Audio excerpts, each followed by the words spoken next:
네, 오늘은 롤 모델이라는 말씀 제목으로 하나님의 은혜를 나누도록 하겠습니다. 요즘에 유행하는 게 뭐가 있을까요?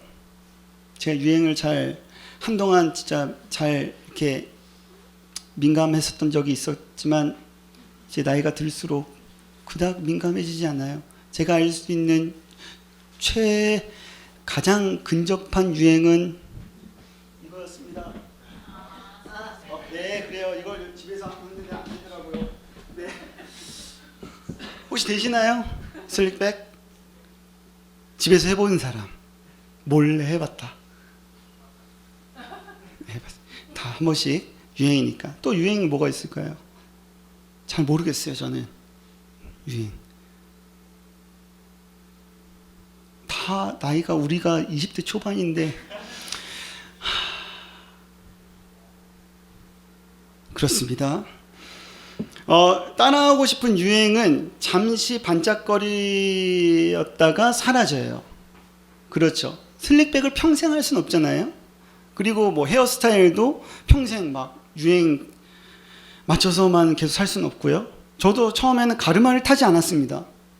일자였어요. 굉장히 영했어요. 일자로. 근데 가르마를 한번 타니까 그때부터 주체할 수 없이 홍해 가르듯이 계속 갈라지게 되더라고요. 유행에서 벗어나. 여러분들은 유행, 따라하고자 하는 어떤 욕망들이 우리에게는 다 사실은 가지고 있어요. 또 트렌드 코리아 2024에 보면요, 그 책에 어떤 한 부분에 이렇게 표현됐어요. 쇼핑을 할 때, 예를 들어서 쇼핑을 할 때 우리가 옷을 고르잖아요.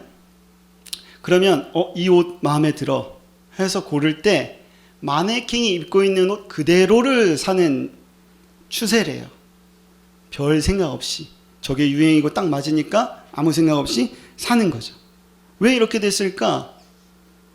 그 책에서는 여러 가지 많이 이야기하지만 제 생각에는 우리가 좀 선택 장애가 있지 않나. 이거와 저거와 비교해서 할 때 시간도 낭비고 뭘 해야 하는 게 더 옳은 건지 잘 모르는 시대를 우리가 살아가고 있기 때문에 유행에 쫓아서 그렇게 살아가고 있지는 않은가라는 생각을 또 해보게 됐습니다. 유행은 반짝이고 잠깐 있으면 사라지지만 닮고 싶은 롤모델은요, 우리의 인생의 방향을 바꾸고 우리의 인생을 만들어내는 어떤 엄청난 영향을 미치는 힘이라는 게 있어요. 여러분들의 롤모델은 누군가요? 여러분들 인생에서의 롤모델, 저 사람처럼 되고 싶고 저 사람을 닮아가고 싶고 이런 롤모델 있잖아요. 생각해 보셨나요? 간사님 롤모델이 있으셨나요 혹시? 어렸을 때 지금도 상관없이. 네. 위인. 네. 누구? 헬렌 켈러. 네. 과학자여서. 과학자가 꿈이셨나요? 네, 그래서 지금은 롤모델은 아니고 존경하는 네. 사람이 있습니다. 있으세요? 터키로 선교를 가신 그 직장 선배. 그렇게 해보고 싶으신가요? 네. 마음은. 네. 네, 좋습니다. 감사합니다. 박수 한번. 자, 여러분들은 롤모델 누가 있을까요? 롤모델, 여러분들 롤모델이요? 제가 궁금했었던 사람을 한번 집어볼까요? 고개를 숙이네요. 롤모델. 오랜만에 왔으니까 찬영이한테 한번.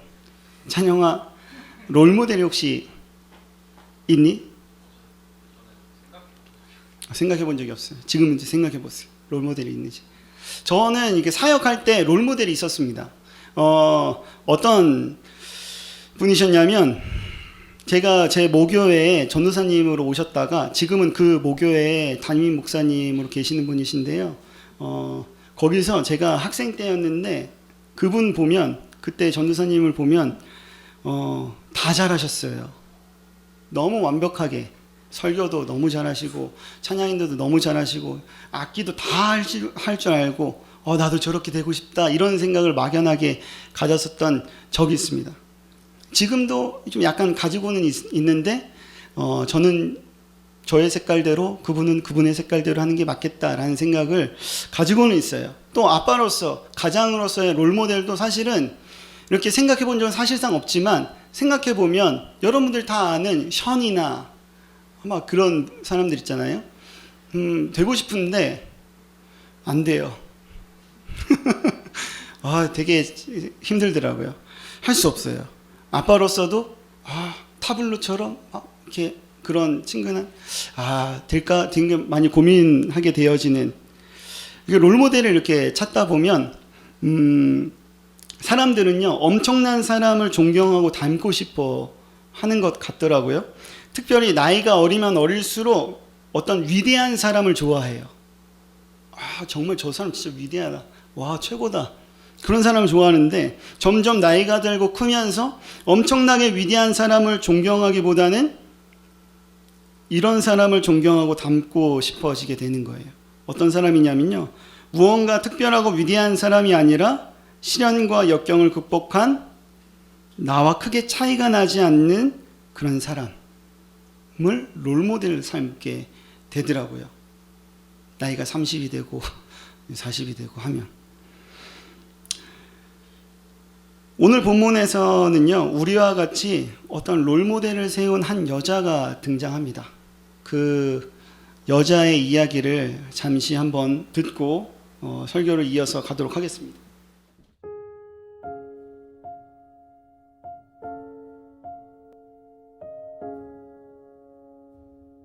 저는 모압이라는 나라에서 태어났어요.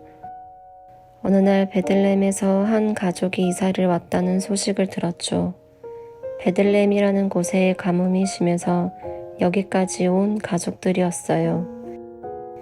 이 부부에게는 두 아들들이 있었어요. 4명의 가족이 똘똘 뭉쳐 다른 나라인 이곳 모압까지 와서 어려움 속에 굳건히 살아내는 모습이 참 보기 좋았어요. 굳건히 어려움을 극복할 것 같던 그 가정에 엄청 충격적인 사건이 하나 벌어졌어요. 두 아들의 아버지, 한 여인의 남편이 갑자기 죽게 된 거예요. 이 죽음으로 이 가정은 단체로 마음이 무너질 것 같아 보였어요. 얼마나 큰 충격이었을까요? 내 아빠, 내 남편이 어느 날 갑자기 죽었다고 생각해 보세요. 우리 가정의 버팀목이 갑자기 사라진 거예요. 아마 세상을 다 잃어 살아갈 어떠한 이유도 없었을 거예요. 아무도 모르는 다른 나라인 이곳 모압에서요. 남편을 잃은 이 여인은 그럼에도 불구하고 꼿꼿이 버티고 살아내더라고요. 두 아들을 데리고 안 해본 일 없이 어떻게든 살아내려 이를 악물고 살아내더라고요. 어디서 그런 힘이 생겼는지 모르겠어요. 힘겹게 이겨내고 극복하려고 하는 이들을 저는 위로해주고 싶었어요. 멀리서나마 내가 믿고 있는 신들에게 정성으로 기도도 드렸었죠. 그러다가 이 가정 속에 두 아들이 있었는데 그 중에 큰 아들과 저는 사랑에 빠졌죠. 저희는 참으로 서로 사랑했어요. 그리고 남편을 잃은 불쌍한 그의 어머님과 함께 살게 되었죠. 저와 남편, 그리고 그 동생과 동서 모두가 아버지가 돌아가시고 홀로 남겨진 어머니를 지극히 모셨어요. 서로에게 힘이 되어주고 위로가 되어주며 살았어요. 그런데 행복은 오래가지 않았어요. 그렇게 어머님의 상처를 보듬어가며 어느 정도 상처가 아물어질 때쯤이었어요. 우리에게 또 다른 충격적인 불행이 찾아왔어요. 제 남편과 그 동생에게 갑자기 죽음이 찾아왔어요. 예전에 시아버님이 돌아가셨던 그때처럼이요. 저는 살아갈 어떠한 이유도 없었어요. 내 인생은 이제 끝이라고 생각했어요. 그런데 어머님이 저와 동서를 끌어안고 말씀하셨어요. 얼마나 힘드냐고, 미안하다고, 우리 같이 이겨내보자고. 눈물을 흘리며 우리를 끌어안고 한참을 울었어요. 자신의 남편도 잃고 두 아들까지 잃은 어머니가 오히려 우리를 안고 우시면서 위로해 주시고 삶을 잃어버리지 않도록 이끌어 주셨어요. 저라면 못해요.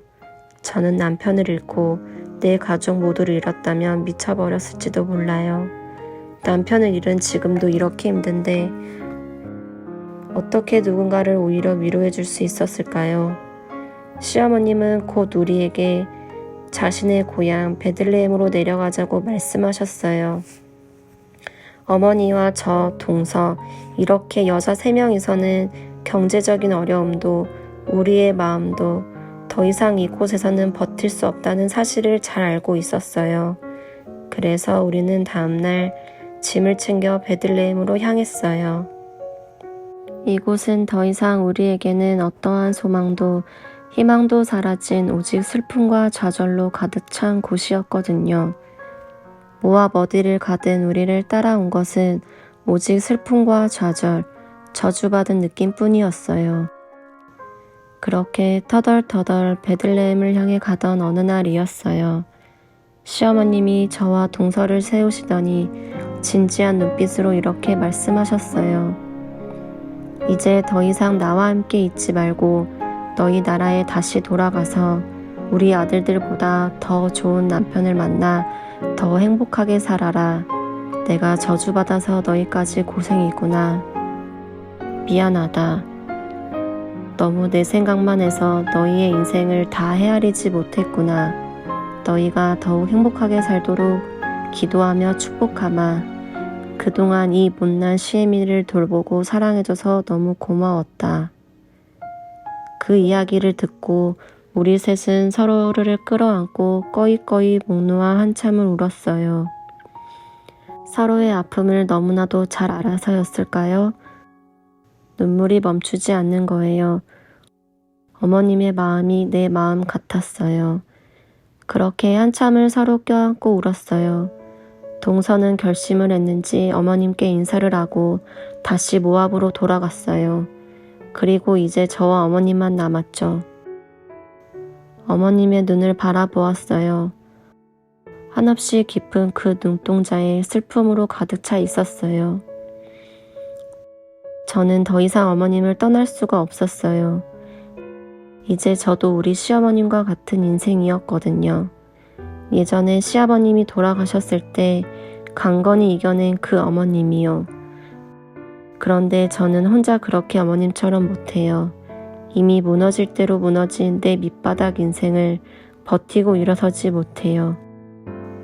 못 이겨내요. 할 수 없어요. 이제서야 깨달았어요. 제가 시어머님께 얼마나 큰 위로를 받았는지, 그리고 저에게 얼마나 큰 힘이 줬는지, 나도 어머님처럼 이 모든 시련을 극복하고 싶었다는 것을 깨달았어요.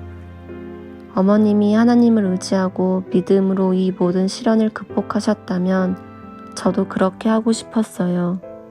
비록 모든 것을 잃게 한 하나님이셨지만 그럼에도 불구하고 끝까지 하나님의 이끄심을 믿고 따르며 살았던 어머님의 모습을 보고 저도 어머님처럼 되고 싶다는 사실을 깨달았어요. 그래서 저는 어머님께 이렇게 말했어요. 더 이상 저보고 떠나라 하지 마세요. 저는 끝까지 어머님과 함께 할 거예요. 어머님의 계신 곳에 저도 있을 거예요. 평생 함께 할 거예요. 어머님이 믿는 그 하나님을 저도 믿어요. 어머님에게 힘이 되신 하나님이 저에게도 힘이 되리라 믿어요.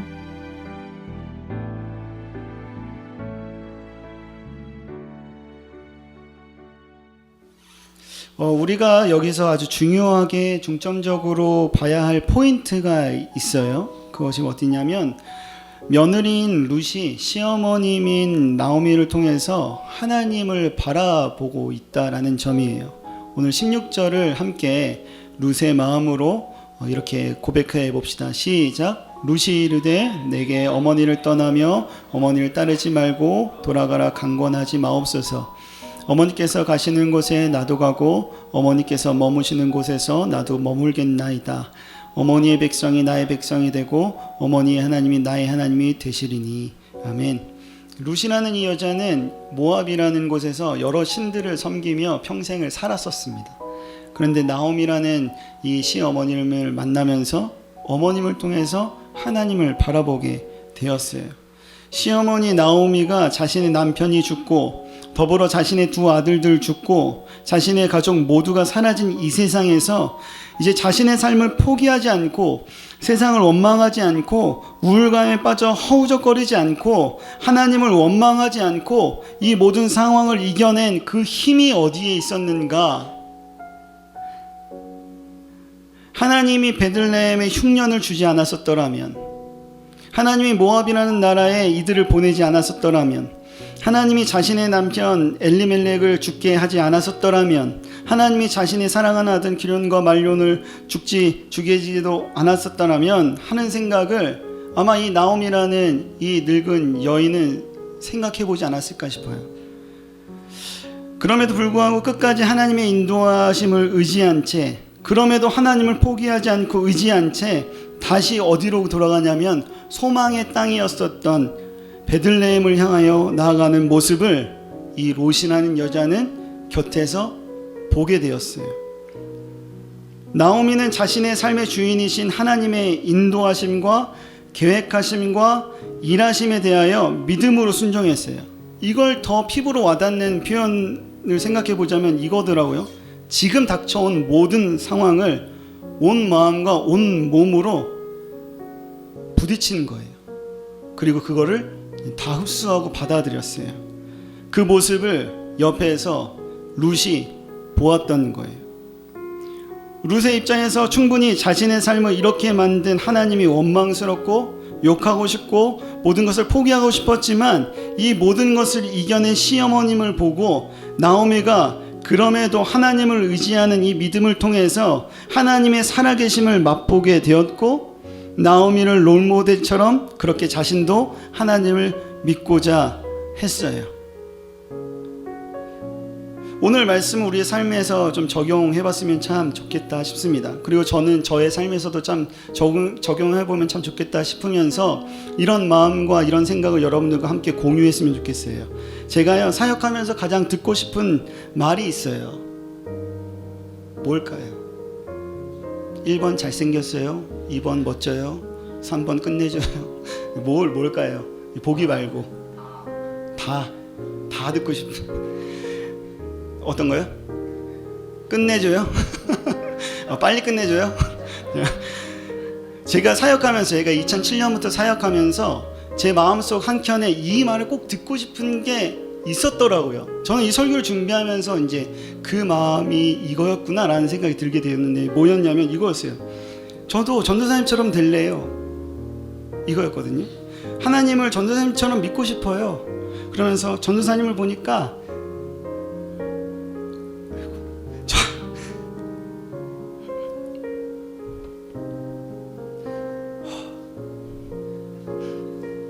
끝내줘요.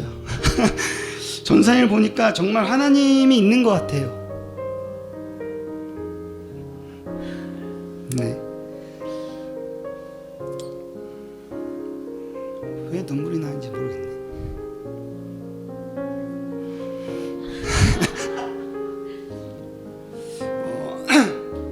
사실 저도 여러분들에게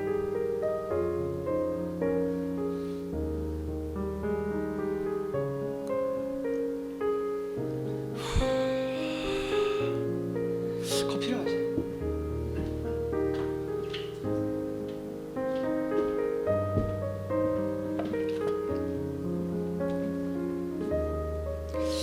저도 여러분들에게 롤모델이 되고 싶거든요. 기도하는 것 중에 기도 제목 중에 하나예요. 저의 모습을 보고 또 우리 가정의 모습을 보고 따라하고 싶다, 결혼하고 싶다, 아기를 낳고 싶다, 뭐 이런 생각, 마음, 전사님처럼 저렇게 신앙생활 하고 싶다 하고 싶은데, 지금 생각해 보니까 제가 눈물을 흘리는 이유를 발견했습니다. 제가 그렇지 못해요.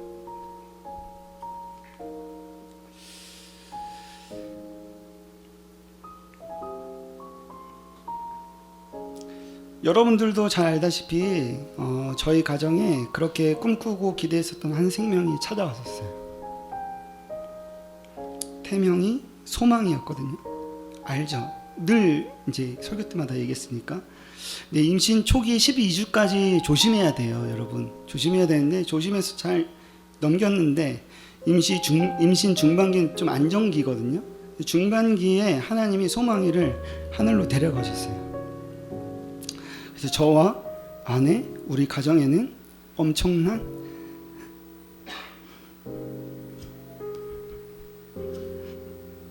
슬픔이었습니다. 저는 제 인생에서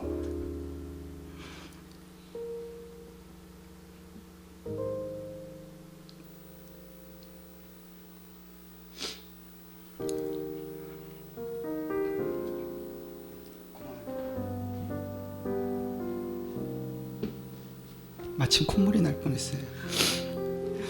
제 인생에서 가장 큰 불행이라고 생각했어요. 속으로 하나님도 많이 원망했고 많이 울었습니다. 왜 내 인생은 이러냐고. 저의 과거의 인생도 그랬는데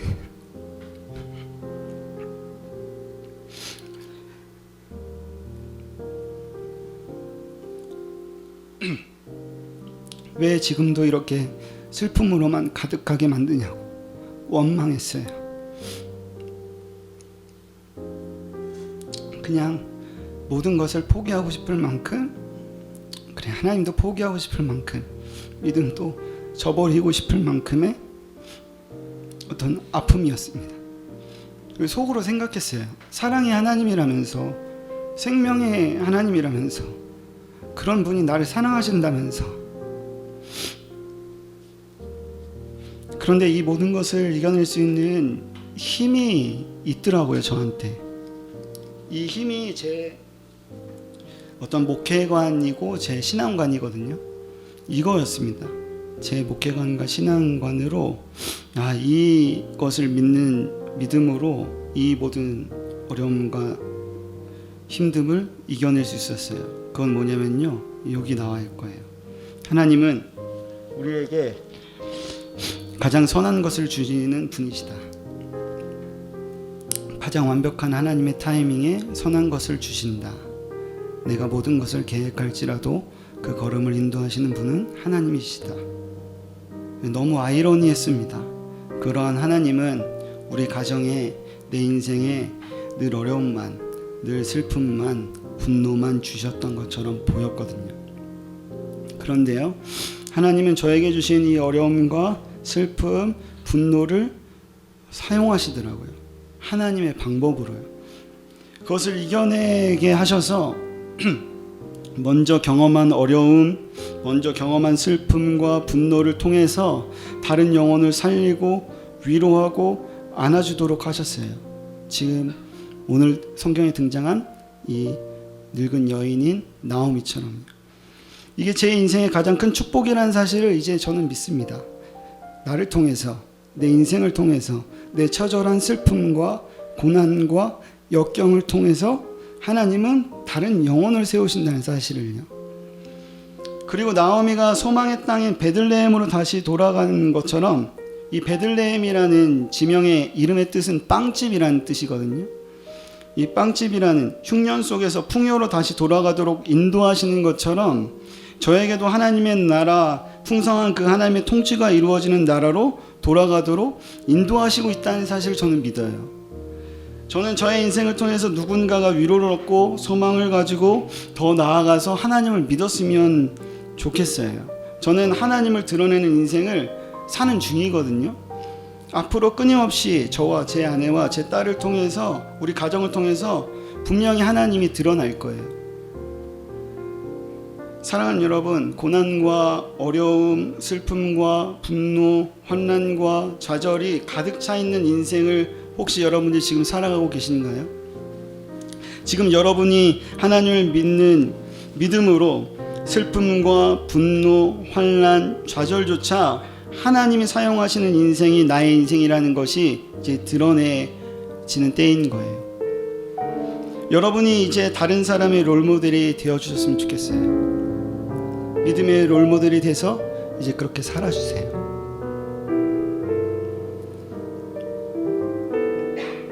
나도 저 언니처럼, 저 누나처럼, 저 오빠처럼, 저 형처럼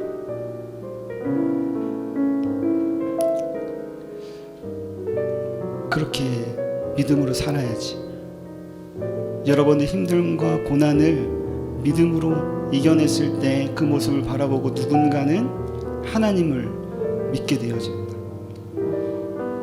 여러분들의 고난이 있는 이유는 사명이에요.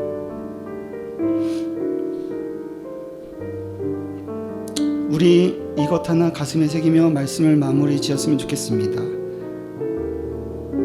저의 어떤 목회관과 신앙관이거든요. 한 번 더 말씀드릴게요. 하나님은 우리에게 가장 선한 것을 주시는 분이세요. 그리고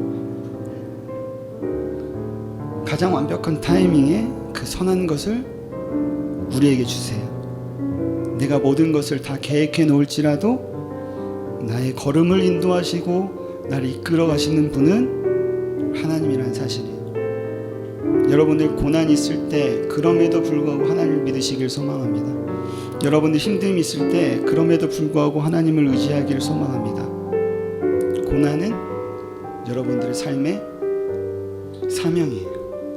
여러분 통하여 한 영혼이 세워지고 여러분을 통하여 한 사람과 한 인생이 달라질 거예요. 여러분을 통하여 일하신 하나님을 통해서요. 이 시간에 이런 찬양을 함께 했으면 좋겠습니다. 여러분들이 이미 잘 아는 찬양이에요. 그럼에도 불구하고 마음속에 어려움이 있을 때 마음속에 어려움이 있을 때